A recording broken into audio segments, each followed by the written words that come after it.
Good morning, my lovelies. Let's just share this platform out. Is it going to stay down there? It's going to hit me in the head. Nice to see you. We're going to be talking about happy clapping in a second. Oh, I love a bit of happy clapping, me.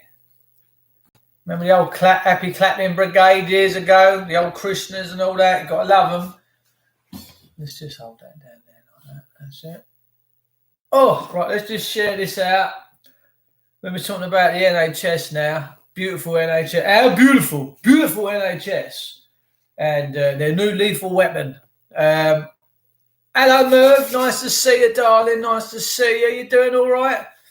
I want to touch on... I'm just going to share this out. I do get excited. I do. I get very excited. I've just come over and I'm going out cycling in a second, but I thought I'd come on here and talk to you about a story yesterday in Wolverhampton with a young black girl being topped off, 18 years old. I want to talk to you all about it. Awareness, freedom, morning. What they do not help me. Mate, listen, at the minute, you don't want to be going to the National Health Service. You want to be staying away. And I say that with great discomfort. I don't enjoy talking like this. I'm just about to, let me just share this out. And then let me just share this platform out, and then we'll get going on a story that come in hot off the press yesterday. Let's just share this out via a couple of platforms. So hopefully we get more people in. I don't expect loads this morning anyway, because they're probably all in bed snoring. I do natural resources health anyway. I want to play you Lord Sumption as well. This guy, really quite influential man within our system for keeping this thing called justice going, which is a massive money maker. Justice, let me tell you. My God, if I had my time again, let me tell you, people, I'd get into that justice system because it's very lucrative. You can have a big house, you can have all sorts with that justice system. It is rife. Anyone on that? Right, okay, so hang on a sec. Right, so we're out now. We're on our platforms. Right, so let me go to this, and then we'll find the story from yesterday. This is very disturbing. Very, very disturbing. So, people, if you need to be taking some good supplements and you need to be eating really well, you need to throw your microwave out. This is if you want to stay healthy. If you don't want to stay healthy, up to you. Your free will, right? Your free will. But my friend did an experiment a couple of weeks ago. Now he grows a lot of stuff using hydroponics, and he's got a shop where he sells it all, right? Floating around in the air. And he grows lettuces and all sorts. And he shows people how to do it. They go home, they get their water system set up. They're growing their own vegetables and stuff at home. Morning, Trace. So what he did, he thought, well, we're doing well on the hydroponics. He's a clever lad. He's got 6 kids. Very virile, hugely virile, my friend Del. And he decided to put some water in a microwave, boil it up, let it cool down, and then put it on his plants that he's growing hydroponically. Beautiful specimens. They were all dead in next to no time. The microwave water ran full of radiation, and it killed his plants. Right. So President Trump yesterday, or a couple of days ago, and we got to understand it about President Trump is that he's changing America, and the American people, they love him. I love him. I think he's a good dude. He can come and stay at my house anytime, maybe ride the horses, and we're going to do a bit of golfing because he's got free handicap and he's all right. Everyone's gone mad about Donald Trump is saying that put disinfectant into the system, into your body. And there's pictures of him with a big orange face looking like David Dickinson, and with a bottle of Cillit Bang in his hand. We all know Cillit Bang's a fantastic cleaner. put disinfectant. It's not what he said. And this is what the media does. The media, they're criminals. Donald Trump said light and sound therapy would be good for the body and act like a disinfectant. He never said put disinfectant in the body. I need a new cooker yet. I need new cooker. Yeah, ages ago. Do you know what? If you can eat just loads and loads of salads, let me tell you, your body's going to go, oh, I'm loving this, because you are what you put in, right?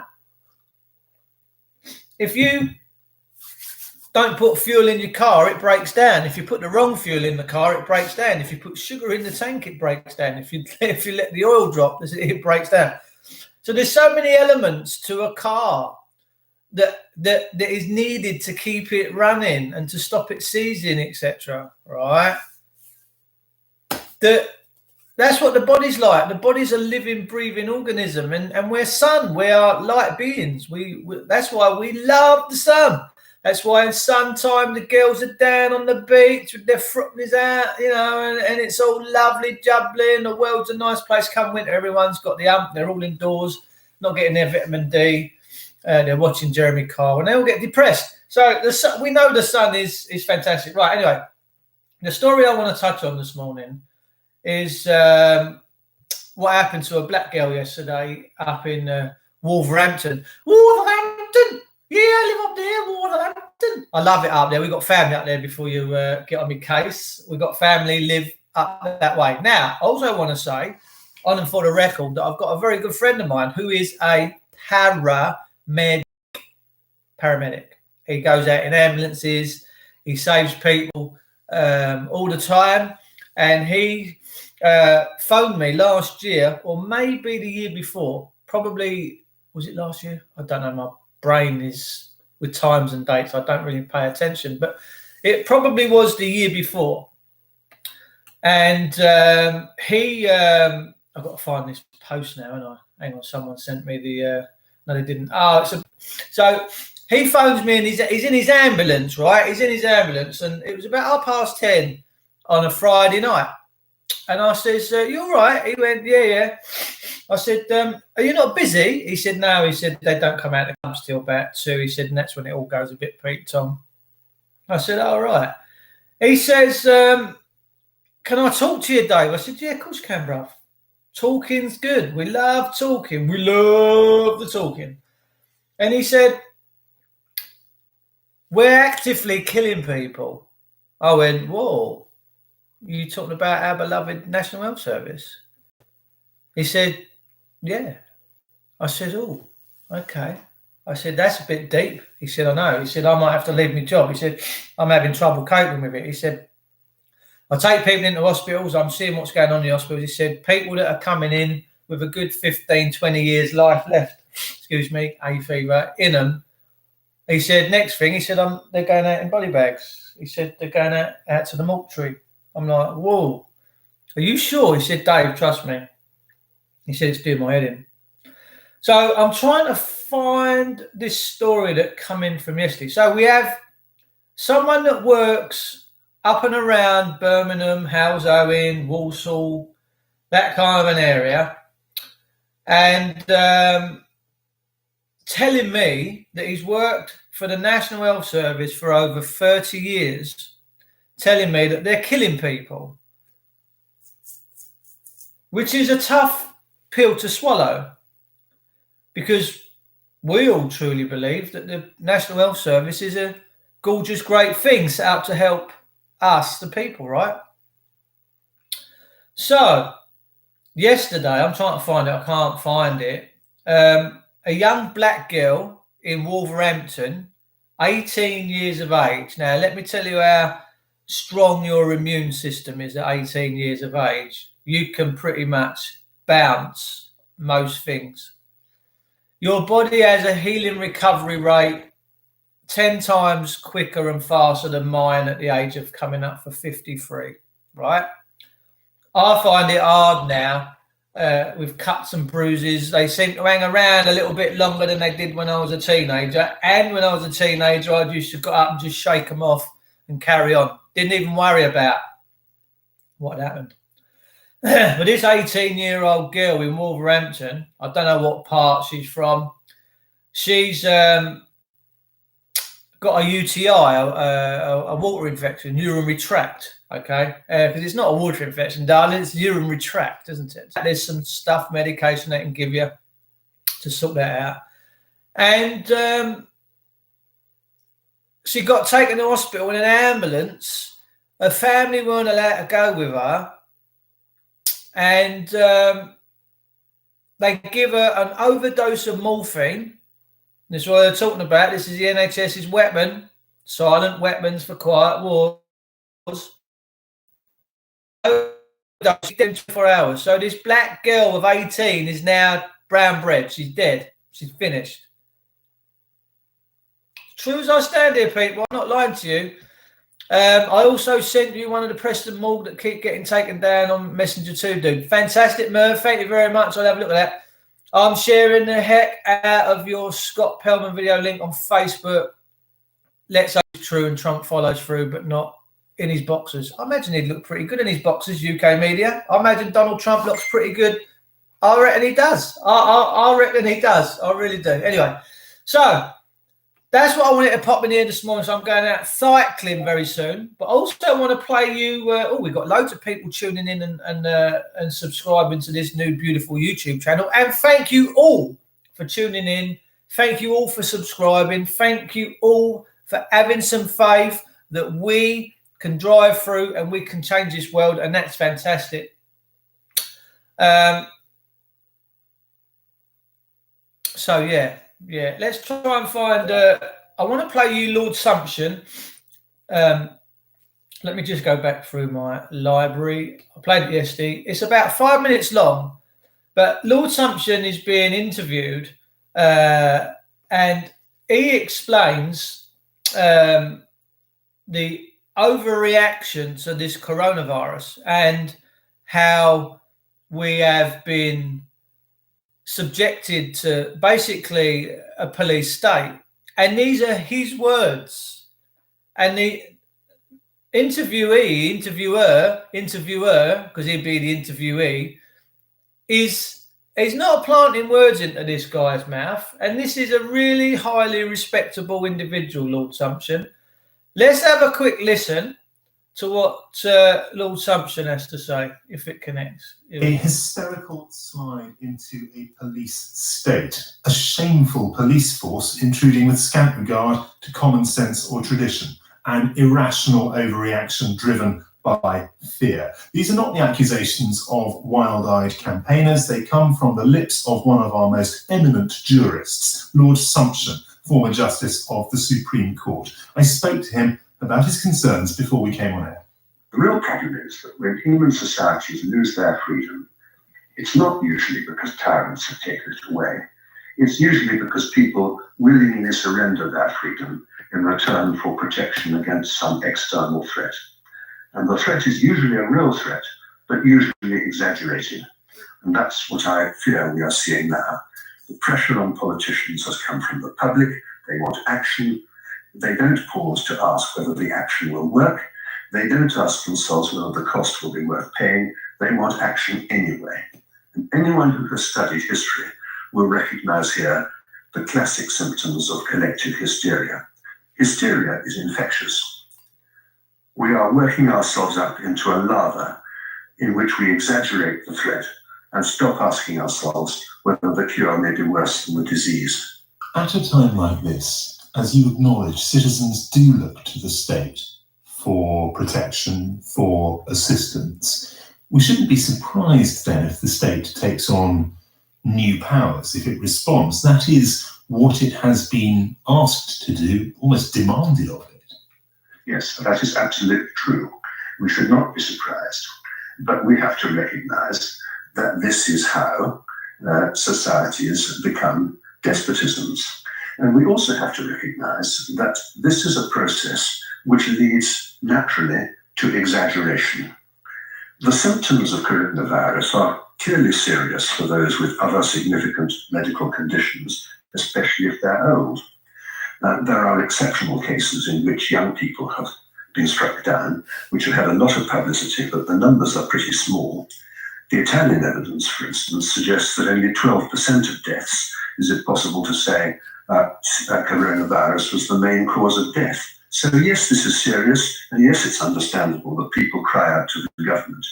But the real question is this serious enough to warrant putting most of our population into house imprisonment, wrecking our economy for an indefinite period, destroying businesses that honest and hard-working people have taken years to build up, saddling future generations with debt, depression, stress, heart attacks, suicides, and unbelievable distress inflicted on millions of people who are not especially vulnerable and will suffer only mild symptoms or none at all, like the Health Secretary and the Prime Minister. The executive, the government, is all of a sudden really rather powerful and really rather unscrutinised. Parliament is in recess. It's due to come back in late April. We're not quite sure whether it will or not. The Prime Minister is closeted away, communicating via his phone. There is not a lot in the way of scrutiny, is there? No, certainly there's not a lot in the way of institutional scrutiny. The press has engaged in a fair amount of scrutiny. There has been some good and challenging journalism. But mostly the press has, I think, echoed and indeed amplified the general panic. The restrictions in movement have also changed the relationship between the police and those whose in name, at least they serve. The police are naming and shaming citizens for travelling at what they see as the wrong time or driving to the wrong place. Does that set alarm bells ringing for you as a former senior member of the judiciary? Well, I have to say it does. The tradition of policing in this country is that policemen are citizens in uniform. They are not members of a disciplined hierarchy operating just at the government's command. Listen. Yet in some parts of the country, the police have been trying to stop people from doing things like travelling to take exercise in the open country, which are not contrary to the regulations, simply because ministers have said that they would prefer us not to. The police have no power to enforce ministers' preferences, but only legal regulations, which don't go anything like as far as the government's guidance. I have to say that the behaviour of the Derbyshire police in trying to shame people into using their undoubted right to travel to take exercise in the country and wrecking beauty spots in the fells so that people don't want to go there is frankly disgraceful. This is what a police state is like. It's a state in which the government can issue orders or express preferences with no legal authority, and the police will enforce ministers' wishes. I have to say that most police forces have behaved in a thoroughly sensible and moderate fashion. Derbyshire police have shamed our policing traditions. There is a natural tendency, of course, and a strong temptation for the police to lose sight of their real functions and turn themselves from citizens in uniform into glorified school prefects. I think it's really sad that the Derbyshire police have failed to resist that. There will be people listening who admire your legal wisdom, but will also say, well, he's not an epidemiologist. He doesn't know how disease spreads. He doesn't understand the risks to the health service if this thing gets out of control. What do you say to them? What I say to them is I'm not a scientist, but it is the right and duty of every citizen to look and see what the scientists have said and to analyse it for themselves and to draw common sense conclusions. We are all perfectly capable of doing that, and there's no particular reason why the scientific nature of the problem should mean that we have to resign our liberty into the hands of scientists. We all have critical faculties, and it's rather important in a moment of national panic that we should maintain them. Lord Sumption, former Justice of the Supreme Court, speaking to me a bit earlier. We put his criticism of Derbyshire Police to the force, and it sent us this statement. Our advice to the public was in line with national government instruction and echoed what people in our communities were saying following thousands of people that travelled to the Peak District National Park the previous weekend. The weekend just gone saw much smaller numbers, and we thank the public for their response. That's from Derbyshire Police. Derbyshire Police in the Peak District went to this beautiful lagoon. It's something like you might see Daryl Hannah in, whatever, in, with her little fish suit on, with her little fish towels, swimming around in. They dyed that lake or reservoir, whatever it is, they dyed it black so that people wouldn't go. This is a police force in this country that must sit round a table and go, right, who's in charge here? Yeah, well, I am. I'm the governor. I'm chief constable. Right, listen, we need to stop people travelling around. They're not allowed to travel around no more. No. Well, they love going up the Peak District. I've seen them up there skinny dipping in this blue lagoon. Have you? Yeah, hundreds of them. They're up there skinny dipping. Beautiful, beautiful sight. Beautiful sight. Get up there and dye it black. What? Excuse me? Someone get this man some tablets here. He's talking about dyeing you want me to dye a lagoon black? Yeah, stop them going. We don't want them going to this lagoon. Dye it black so they can't see it from aeroplanes or kites or wherever. They've dyed a lake, people. But they won't come out for a burglary. What have we become, people? So, Lord Sumption there. Unbelievable. I mean, he said there, we're all blessed with critical thinking. We know how to discern. We should do. We should know how to discern. I like your man cave, Dave. Thanks, Dave. I'm just waiting for some more grey paint to come so I can finish painting it off because I've got a dear little bit left in the tin, but it's coming and it will be. It looks pretty cool of a night time in here when I've got it all lit out. It's pretty cool. And this is what I'm working on. LA Custom, my Addy. Okay, LA Custom, I am going to add you. I have found someone within the judiciary that I disrespect a little less. Exactly, Gumshoe Sleuth. Exactly. And I hope you're doing all right this morning, me old fruit. Sarah Kendall, morning you, lovely lot. I've got a frog in my throat. I'm just going to go cycling, but I thought I'd come in here and talk to you guys about the National Health Service, in as much as apparently we're doing fireworks now. Fireworks. We're doing fireworks for the NHS. Doing fireworks, setting off rockets and bangers. Well, clap the NHS. Come on, let's clap them. When they're doing morphine overdoses, my good God. I did say quite a few years ago that everything, excuse me, come on, chemtrails, got to watch them. Everything is inverted. Everything is the complete polar opposite of the truth, all right? So, like, I'll give you for an example. In Kent, where I live, there's the police force's headquarters, right, in Parkwood, Maidstone. And it says up on this massive banner out the front, and it's lit up of a night, serving and protecting the people of Kent. Well, I don't see that. I don't see them to be serving and protecting. I see them to be bossing and collecting. So everything's a 180. It's whatever you see coming at you from the system, flip it round, and it's the direct opposite. And I hate talking like this. I really do. We've got, let's hope any police chief prosecuted by civilian over COV or D19 enforcement goes up before Sumption. Yeah, I don't think he's practicing no more, Sumption. I think he's retired. Seems to be a decent guy, but don't they all seem to be decent when they've retired? Do you know what I mean? They all seem to, you always seem to get all these chief constables and that come out of the woodwork. Like when they've retired, they can let their lips go loose a bit and start telling a half-hearted truth because it's not directly affecting them in their job, is it? And you always get these retired people from the judiciary, the police. They're all like, oh, yeah.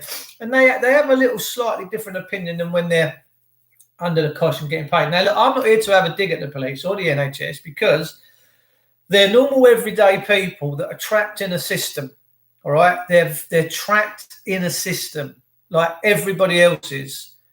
Everyone that goes to work, everyone that works at McDonald's, everyone that works at wherever, you're all trapped in a system. You're all going to work to pay your council taxes and your mortgages, etc., etc. So if you want a bit of a decent life, what you have to try and do is cut down your outgoings and start starving these public servants because we, the people, are struggling right now.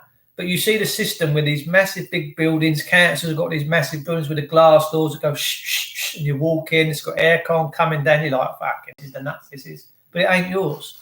So they've robbed us all of our equity. and our inheritances, and they're now bossing us. We're the boss. But it would appear that the National Health Service has got a new weapon, and that weapon is a morphine overdose. Now, everything slips as you go down through the years, you know. I was quite grateful for my granddad having a large sum of morphine. He was 96 and he wasn't very well, and it was the end of his time. So I was grateful for that assistance to take him to the afterlife in a decent, humane, caring kind of way. But an 18-year-old girl, a black girl from Wolverhampton, bless her heart, that had a urine infection, is now dead because she's had a whopping dose. She's had a King super-sized Burger King injection of morphine, and she's now dead. Within 24 hours, she was dead. Now, who am I? I'm just a proud man that lives in this country, Englishman. If you dare call me an Englishman, I don't know, because we have to be very careful. Well, I really don't care of what we say. People say, oh, you can't say that. Well, I'm taking you to court because you said I was this. And I'm like, I don't understand it. And what we as a people have to understand is that whenever all these silly cases are going to court for slander, or you said this, or you was xenophobic, or you was racist, you've got to understand who's winning. You've got to understand who's winning, and it is the legal profession. They're more than happy to take 24 hours a day, these stupid little complaints, because they're having it right off. Donna Proctor, morning, Donna. Nice to see you, darling. Thanks for tuning in. Check out the police abusing powers that they have amended as so you can't go into your garden. As about pee off, I don't consent and will not comply. Well, exactly. Everything comes down to consent. We're a consent-based country. We give consent to the system to govern by putting a cross in the box and signing the electoral register. And I just won't do that no more, because I don't trust it. And that's the fundamentals of who I am. I don't trust the system no more. And it hurts me to say that, because it was so beautiful once upon a time. It was so beautiful. It really was a good system, and it makes me want to cry to the level of disparity that we're currently in. And we now got the NHS killing 18-year-olds. But everyone will still be out clapping next Thursday night, and everyone will still be setting off fireworks, not realising that it could be them. And that's irony. That's an ironic thing. It's terrible. Dreadful behaviour, Dave, says Deb Starr. Thanks for tuning in, Debs. Lovely to see you. They should be able to account for what they did in that lagoon. Yeah, they've taken a beautiful, natural, picturesque part of scenery in the Peak District, which is public land, or just land, and everyone can go there and go out on their bits and bobs. Apparently they've got drones going up and over. It's a bit scary, a bit freaky, if you ask me. But they've taken the time. This is a police that's supposed to be forward-thinking people and people of decency. They've dyed a lagoon black in the hope and vanity that you don't see it and want to go there and have a swim in it. Fucking hell. You have to question these people's. Lord Sumption sums it right up. Always for you, mate. Miss listening to you, Dave. Say hi to. Hello, Don. Yeah, thanks, mate. Really nice. Cheryl Cotter. Hello, Cheryl. You, my sweetness. You are. Oh, she says, I keep missing you. I miss you too. Someone just said about a platform called VK. Perhaps you could send me some more information on that.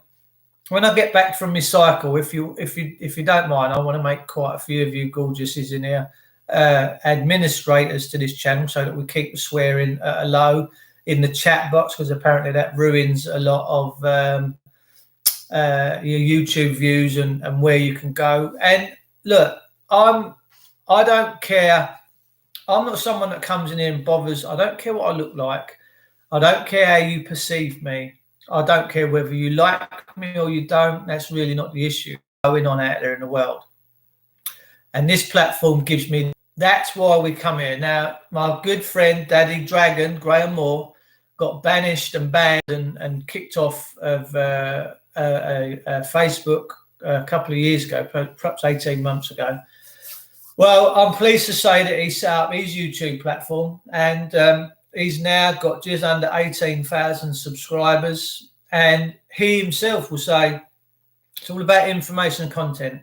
This is where you're going to get your truth news. The minute that we find out stories of young black kids being murdered by morphine overdose, we're going to raise the alarm bells, and we're going to hope and pray that you guys in turn inform your families and your friends and your loved ones, all right? So that you can be pre-warned. Now, a trip to the NHS at the moment for me in this current time period, which the police love using them set of words, in this current climate. Well, it's quite nice out today, Constable. It's 35 degrees. Thank you very much. I might go topless. In this current climate. So they love them buzzwords, don't they? I think they're training all them buzzwords. There, I've not passed my exam. I can't get this sentence right. Not in the current what? Climate, son. Climate. Oh, is that what I've got to say to everyone when they question me about being silly about terrorism and that? Yeah, you've got to tell them, not in this current climate, in this current climate. Renell. So, super grand grot bags. She's been beautiful. She's a Londoner. She's going to tell it how it is. It's hard for me not to use the F word and stuff. It's what I grew up in. But they say most people that have a little cuss up wear their heart on their sleeve and they tell it how it is. Her channel's blown up. It's gone mental, isn't it? Super grand grot bag. She's amazing. She tells it how it is. She goes, yeah, and another thing. That's what we've got to be doing. She don't care what she looks like. She just gets on there and tells it straight. And people are now paying attention. Thank God Almighty above and all that. I'm going to play you out this morning, Pete, with one of my favourite songs. I've got to be very careful what I play on these channels, just in case I'll get sectioned and sanctioned and all them other things that happen now through social media outlets. I'm going to play you. You love this. You want it. Citizen Steve, Land of St George. And then I'm going to get going to cycling. Enjoy. Sit back. Roll your sleeves up. Come on. Do it with me.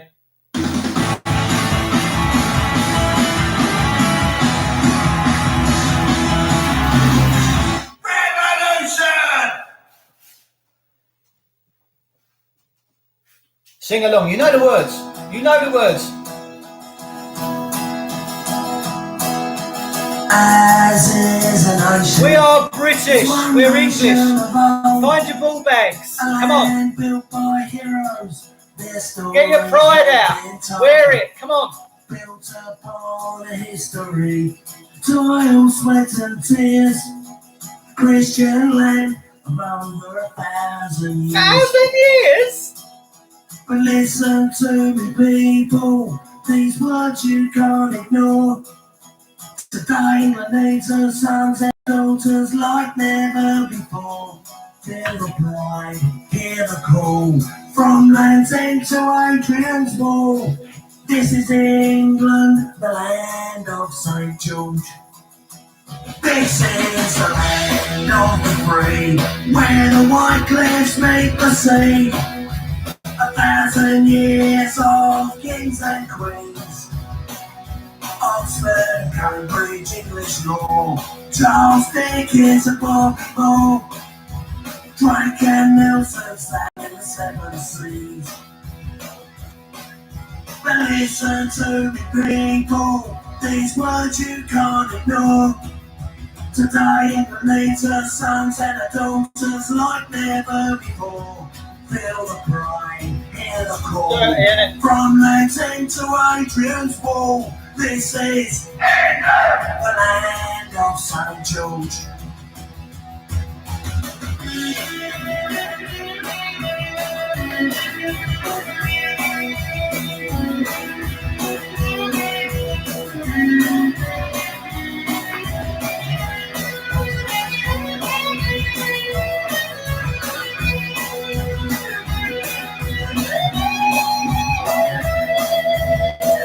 I see the downs and the Yorkshire dales, the New Forest and the Lakeland Fells, and there I hear one night calling me.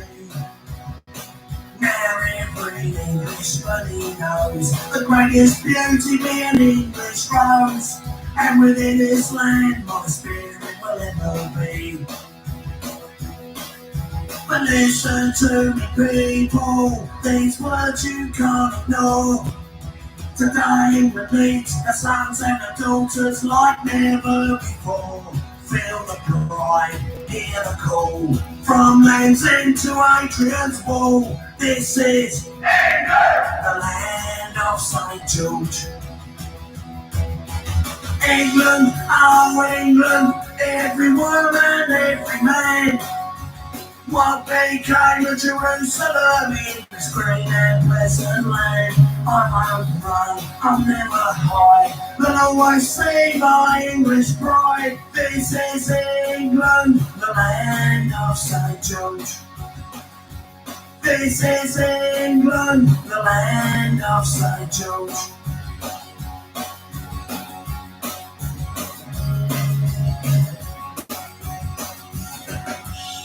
Before I disappear, I want to say and send my condolences to the family of this young 18-year-old girl that got killed by the National Health Service. I'm stuck for words. Your poor daughter, and you must be going through a complete load of grief right now. My heartfelt feelings go out to you, and I'm so sorry that this has happened. And another message I want to say before I completely go is to anyone in the NHS that's administering these lethal injections, we are onto you, and we as a people are coming for you. So may I suggest you stop in your evil practice and you actually do your Hippocratic oath, where you actually protect and save life instead of ending life. You are not God. You do not get to play God, and you should be thoroughly ashamed of yourself. Love you all, people. I will probably be back to you at some point later today. Have a blessed day. Please share, please like and subscribe. And I will be making a fair few of you moderators to my channel. If you fancy, if you want to become a moderator, just press 5 5. I'll pick the comments up when I come back from my cycle. Stay blessed, stay loved. I love you all. Thanks for tuning in.